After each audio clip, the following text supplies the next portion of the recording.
E aí, pessoal, tudo bem? O vídeo de hoje vai ser sobre o assunto do momento, Afeganistão.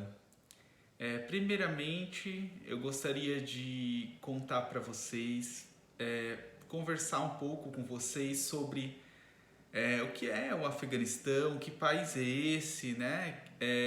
Por que ele se encontra nessa situação, por que havia uma ocupação americana no Afeganistão, por que nós temos assistido essas imagens tão dramáticas nos últimos dias.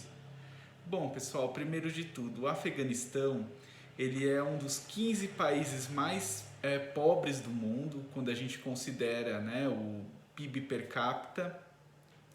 E o Afeganistão ele é um país com uma série de fragilidades.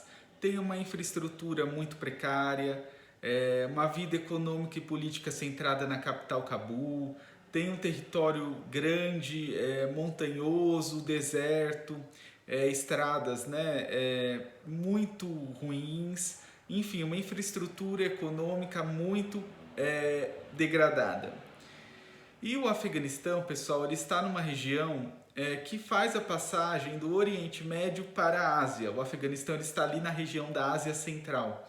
E essa região sempre foi muito estratégica na disputa geopolítica, porque justamente o Afeganistão se encontra numa rota de passagem, numa rota que já nos primórdios, né, na antiguidade, era uma rota comercial muito importante. Não à toa, o Afeganistão ele é conhecido como cemitério de impérios, porque grandes imperadores, grandes impérios travaram lutas dentro do Afeganistão e tiveram ali o seu fim. Muitos impérios encontraram o seu fim no Afeganistão. O próprio Alexandre o Grande teve muita dificuldade no seu caminho rumo às Índias, passando pelo Afeganistão, teve muitas baixas nos seus exércitos. E, pessoal, falando mais recentemente, o Afeganistão se tornou novamente foco de disputa geopolítica durante a Guerra Fria e no início dos anos 2000, quando a gente teve a invasão americana naquele país. Mas, dito isso, voltando ao nosso tema, né, da atualidade, de tentar entender o que é o Talibã, o que é o Afeganistão, eu gostaria de falar para vocês, né, explicar para vocês sobre o que é o Talibã. A história do Talibã, pessoal, começa justamente na década de 70. Naquele momento, o mundo vivia a Guerra Fria. Nós tínhamos a ascensão do Reagan nos Estados Unidos e nós tínhamos a União Soviética que tentava exportar a sua influência para outros países, trazer outros países para a sua órbita de influência. E o Afeganistão passava por uma guerra civil, a queda da monarquia, né, do rei que governava o país, e o Afeganistão assistiu a um governo com nuances socialistas, a um governo com políticas socialistas que no final da década de 70 se aproximou da União Soviética, no sentido de desestabilizar aquele governo, de desestabilizar a influência do Afeganistão naquele país que era estrategicamente, né, localizado na Ásia Central. O Reagan ele intensifica a sua doutrina. Ele começa a armar e treinar milícias, né, armadas muçulmanas que tinham uma visão conservadora e mais radicalizada do islamismo, para que essas milícias desestabilizem o governo pró-socialista, né, pró-União Soviética, e faça com que a União Soviética tenha problemas no Afeganistão. Diante desse cenário, a União Soviética invade o Afeganistão em 1979 e fica por quase uma década naquele país, travando uma guerra muito desgastante, onde essas milícias treinadas pelos Estados Unidos conseguem impor derrotas significativas ao Exército Vermelho, até que a União Soviética se retira do Afeganistão, já perto do fim do colapso, né, do bloco socialista. Pessoal, esses grupos armados treinados pelos Estados Unidos com essa visão mais radicalizada e conservadora foi a semente do Talibã. O Talibã ele é esse grupo, né, de uma etnia Pashtun do Afeganistão que tem essa visão mais arcaica, né, mais, não diria nem arcaica, desculpe o uso dessa palavra, mas essa visão mais extremista, essa visão específica do islamismo. Eles chamam, né, jovens, eles convocam jovens, né, nesse primeiro momento, ainda no final da década de 80 para 90, quando o grupo se fortaleceu, para fazer parte, ter uma iniciação da visão de mundo do grupo. Então eles convocavam jovens, recrutavam jovens, que no idioma da etnia deles tinha o nome de Talibã. Talibã, na verdade, quer dizer estudante, né, na etnia do grupo, e que compõe o grupo. E então o Talibã foi se fortalecendo durante a década de 90, porque com o fim da União Soviética nós tivemos o Afeganistão entrando num período de guerra civil, com vários grupos disputando o poder, dentre eles o Talibã. Em 1996, o Talibã, enfim, conquista o poder no Afeganistão e impõe o seu governo, impõe o seu Estado islâmico, né, como eles assim denominaram. Eles deram nome para o Afeganistão de Estado Islâmico do Afeganistão, né, e impuseram a sua política, a sua visão de mundo mais extremista, né, com essa visão de mundo mais radicalizada, mais conservadora do Islã dentro do Afeganistão. E a partir daí o governo do Talibã sofreu uma série de pressões e críticas justamente por diminuir os direitos referentes às mulheres, às minorias, serem pouco democráticos, né, por imporem, né, por controlarem a população de forma muito intensa, de lança-mão, né, usar políticas que eram vistas como bárbaras, arcaicas, anti-civilização, enfim, políticas muito, mas muito que a gente podia observar em povos do passado, né, em povos bárbaros. E então o Talibã era conhecido justamente por essa visão violenta, esse modo de governo, esse modo de impor a sua visão de mundo sobre as mulheres, sobre as minorias, sobre a oposição, de forma violenta. E em 2001, pessoal, nós temos um fato que muda todo esse cronograma, esse panorama. Nós temos o atentado às Torres Gêmeas em 2001, que atingiu os Estados Unidos duramente, e o George W. Bush, naquela ocasião, diz para o mundo que no Afeganistão está escondido Osama Bin Laden, que ordenou aqueles ataques, que no Paquistão tem muitos terroristas, no Afeganistão, desculpem, tem muitos terroristas abrigados pelo Talibã, incluindo terroristas da Al-Qaeda, e o Bush, já no final de 2001, decide invadir o Afeganistão, decide tirar do poder o Afeganistão e vem a público dizer que vai exportar os valores americanos, vai exportar o modo de vida americano para o Afeganistão. Vai lá reconstruir aquele país, vai construir uma nação e, além disso, vai conseguir capturar Osama Bin Laden e vai capturar os terroristas responsáveis pelo ataque às Torres Gêmeas em 2001. Então, os Estados Unidos invadem o Afeganistão, pessoal, e conseguem eliminar, por meio de uma tirar do poder através de uma coalizão internacional, através também da OTAN, de aliados europeus, conseguem retirar o Talibã do poder, jogando o grupo então enfraquecido para o interior do país e dispersa o grupo, inclusive para outros territórios vizinhos. E aí, pessoal, o que eu queria deixar de alerta para vocês é que o Bush, quando ele introduziu essa política de guerra ao terror, ele não só tinha o objetivo de eliminar ou vingar a autoestima dos americanos, vingar os terroristas que mataram muitos americanos. Ele também tinha interesses geoestratégicos fundamentais no Oriente Médio. O Bush ele queria alterar ali o que a gente chama de balanço de poder, o equilíbrio de poder no Oriente Médio. Ele queria trocar, regimes que fossem hostis aos interesses dos Estados Unidos, a interesses energéticos dos Estados Unidos. Nós tínhamos fluxo de petróleo, jazidas de petróleo, reservas de petróleo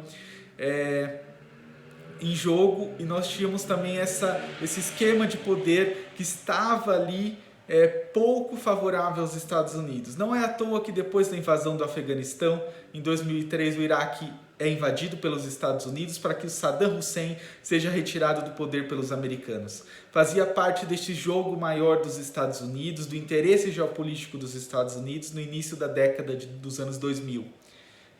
Só que aí, pessoal, veio o governo Obama depois, veio o governo Trump, e os Estados Unidos foram percebendo que ali não havia mais o interesse geopolítico dos Estados Unidos. Agora o interesse geopolítico dos Estados Unidos estava na Ásia, estava com a ameaça representada pela China e pela Rússia, mais principalmente a ameaça representada pela ascensão dos chineses, econômica, financeira, política. E desde o Obama nós assistimos a diversas promessas dos governos americanos de retirar tropas do Afeganistão, porque aquela guerra não fazia mais sentido, ela era muito custosa, ela custava não só recursos do povo americano, mas custava vidas dentro e fora do país. Só que foi difícil para os governos americanos administrarem essa retirada. Foi só com o governo Trump, final já do governo Trump em 2020, que o presidente americano consegue selar um acordo com o Talibã. Vejam só que ironia. O governo Trump chamou o governo do Afeganistão, apoiado pelos Estados Unidos, e o Talibã para conversarem, acordarem uma retirada das tropas americanas. E o Talibã não concordou em negociar com o governo do Afeganistão, o qual ele não reconhecia e que ele queria a derrubada, e o Trump topou então só incluir o Talibã nessas negociações. Então, em Doha, no Catar, foi negociado que os Estados Unidos se retiraria do Afeganistão e, em troca, o Talibã se comprometeu em não apoiar terroristas, em fazer uma passagem, uma transição pacífica de poder, inclusive conversando com o governo do Afeganistão para que essa retirada não fosse traumática. Já naquele momento, a gente pôde observar que o Trump reconheceu que o Talibã era a força a ser reconhecida, era a força que tomaria o poder do Afeganistão.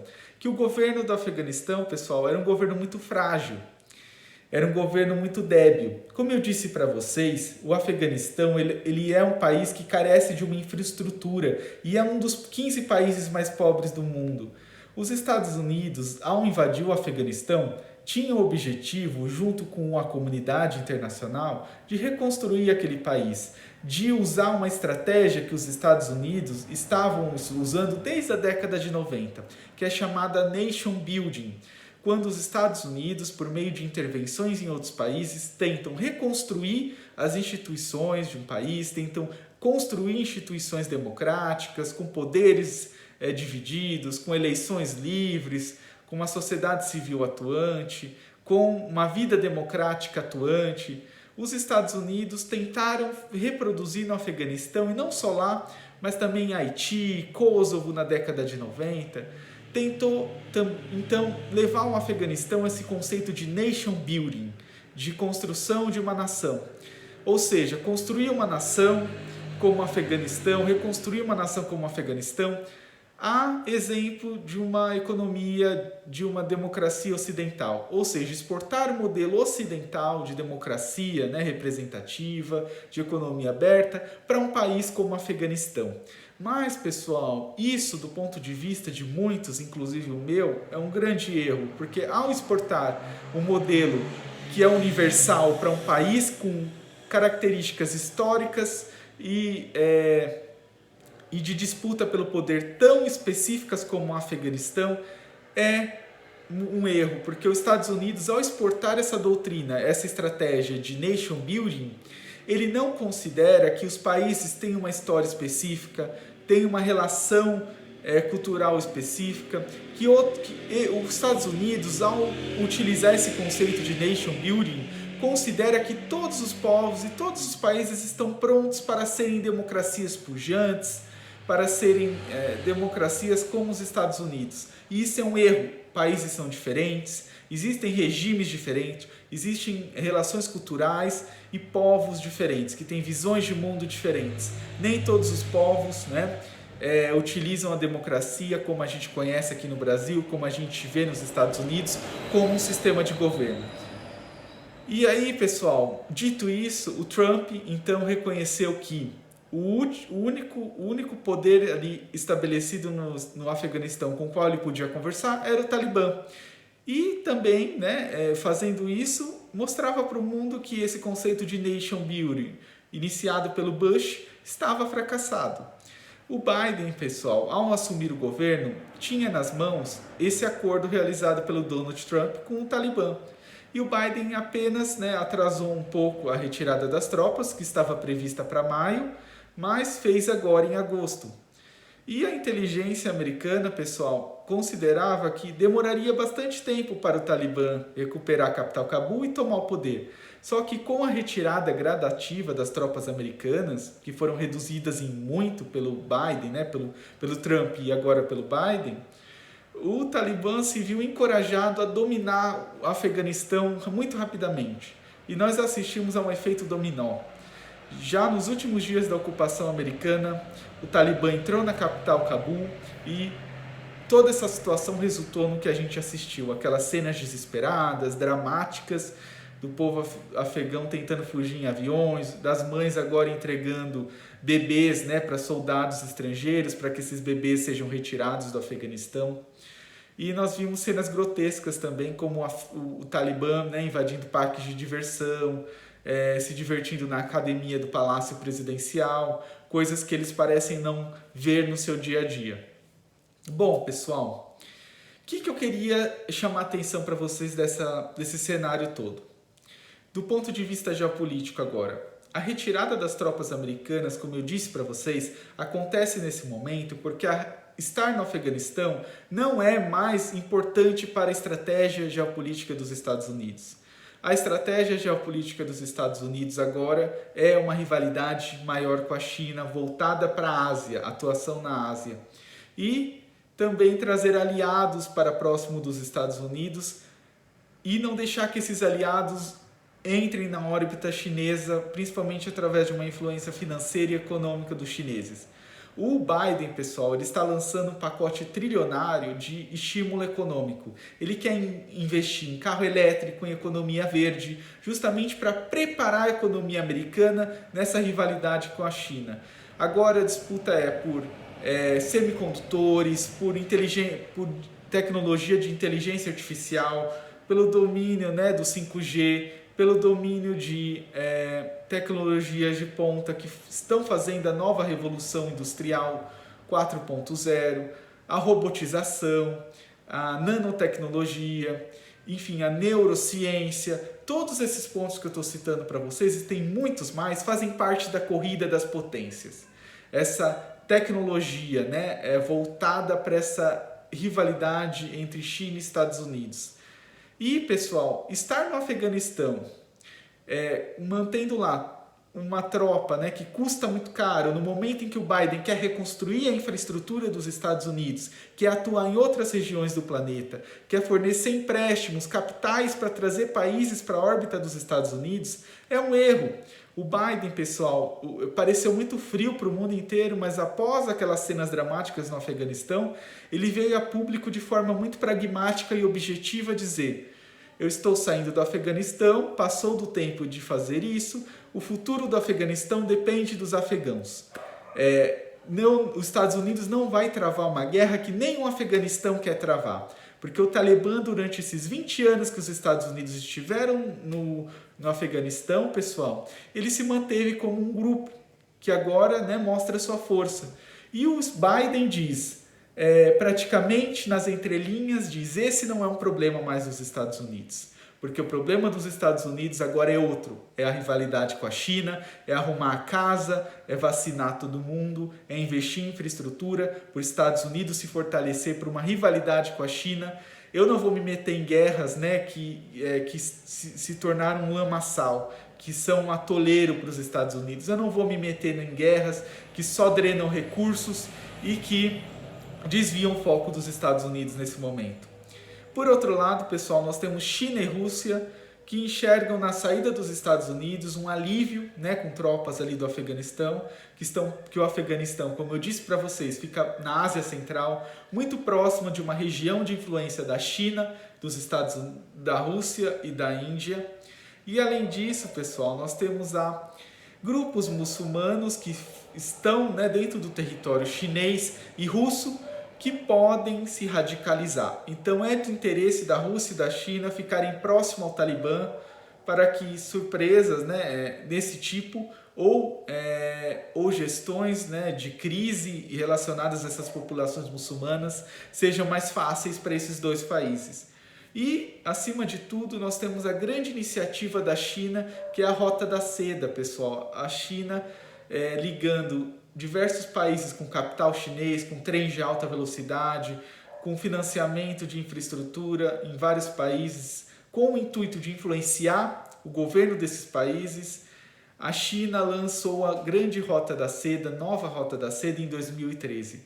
E o Afeganistão é um hub importante, porque ele está no meio da Ásia e contar com o governo, seja ele o Talibã ou qualquer outro governo, é muito importante para a China nesse momento. E a China também reconheceu e enxerga, assim como o Trump já enxergou e o Biden também, que o Talibã inevitavelmente continuará no poder e é com o Talibã que as potências conversarão.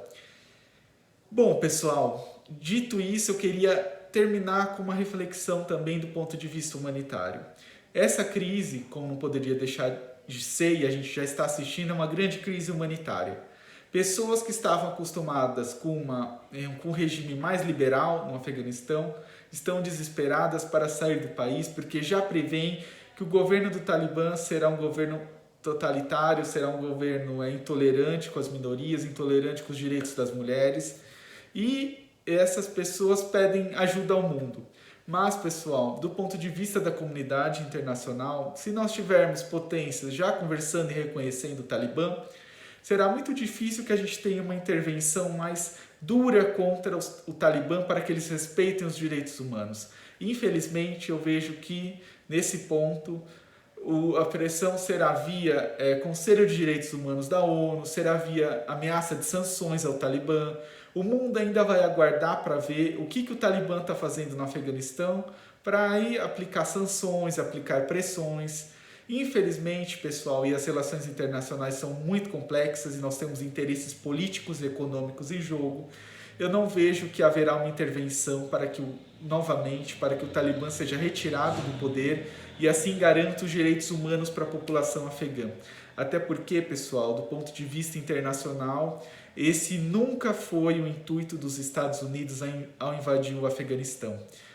Também nunca foi levar a cabo, né, com toda a sua intensidade, o conceito de nation building. Mas sim, o objetivo primordial dos Estados Unidos a invadir o Afeganistão foi utilizar aquele território de trampolim para ação em outros países daquele entorno territorial estratégico. E retirar, por exemplo, Saddam Hussein do poder, fazer pressão sobre o Irã, fazer pressão ali sobre vizinhos, né, que a China estava em ascensão, a Rússia também, firmar ali uma bandeira, né, uma ocupação americana no Afeganistão. Não era o primeiro objetivo dos Estados Unidos livrar as mulheres afegãs da opressão, levar a democracia para aquele país. Não era, infelizmente, esse o primeiro objetivo do americano. E isso fica muito provado agora com essa saída caótica dos Estados Unidos. Mais uma vez, os Estados Unidos passam anos em territórios de outros países e saem com gosto de fracasso, saem com um sentimento de fracasso, porque eles deixam o Afeganistão da mesma forma que eles encontraram, Talibã no poder e essa situação, né, de país convulsionado, país que não respeita os direitos humanos, um regime muito pouco semelhante aos dos Estados Unidos. Então, fracasso para o conceito de nation building dos Estados Unidos, mas, por outro lado, né, reorientação dessa política externa americana, mais voltada para a rivalidade com a China e reconstrução nacional, principalmente econômica. Então é isso, pessoal. Fiquem bem, assistem os acontecimentos. Eu sei que essa história é muito triste. Tem crianças, tem mulheres sofrendo, tem refugiados querendo sair do Afeganistão, mas a história é muito mais complexa. E eu queria deixar um recado para vocês. Não caiam em fake news, não publiquem, né, coisas aí que viralizam, que não são verdades. Por nós termos o Afeganistão agora de maneira isolada, com muitas notícias desencontradas chegando sobre direitos das mulheres, sobre a postura do Talibã nesse governo 2.0 deles, nós temos muitas notícias chegando de forma desencontrada, muitas análises que têm muito cunho, né, racista, que tem um cunho anti-islamismo, um cunho de visão muito ocidentalizada, né? Uma visão muito ocidental, que pouco compreende as dinâmicas de poder naquela sociedade, pouco compreende a complexidade do Afeganistão. Então eu gostaria de deixar esse alerta para vocês. Além da questão de acompanhar muita questão geopolítica, acompanhar também a questão dos direitos humanos, claro, mas também se atentar para não sair por aí falando bobagem, só o final da história, porque eu tentei contar aqui um pouco para vocês o início dessa história. Por que o Afeganistão se encontra nesse nível de situação, né? Por que o Talibã ganhou força? Quem é o Talibã? Qual a origem do grupo? Qual o passado do Afeganistão? Por que o Afeganistão é importante para as potências? A sua localização territorial? Por que o Trump chamou o Talibã para conversar e não o governo do Afeganistão também? Vejam que julgar agora, gritar para que o Talibã saia do poder é só o final dessa história. Essa história ela já se arrasta por muitos anos e o Talibã nunca deixou de existir, e a ação dos Estados Unidos pode ser considerada um fracasso total naquele país, justamente pelo Talibã voltar ao poder tão facilmente e pela questão, né, do nation building, dos Estados Unidos reconstruir nações, ter encontrado mais uma vez um fracasso. Na maior guerra que os Estados Unidos já travou, 20 anos de ocupação no Afeganistão, $1 trilhão gastos. E quem enriqueceu com esse $1 trilhão gastos? Quem no Afeganistão enriqueceu? Provavelmente a economia do país não está mais pujante do que em 2001, certamente a população não está mais rica do que em 2001. Tudo isso tem que ser respondido, né, pessoal? E não é de maneira simplista, falando, olhando só uma ótica dessa história, que nós vamos entender tudo isso que eu falei para vocês. E muito mais, porque esse vídeo eu ainda tentei fazer ele de forma acelerada, e acho que ficou muito sucinto, mas eu espero que vocês tenham gostado, espero que vocês curtem o vídeo. E é isso, pessoal, um convite, acompanhem as notícias, entendam, sejam curiosos. Curiosidade é a base de tudo, é a base da inteligência, é a base para a gente entender o mundo. Fiquem bem.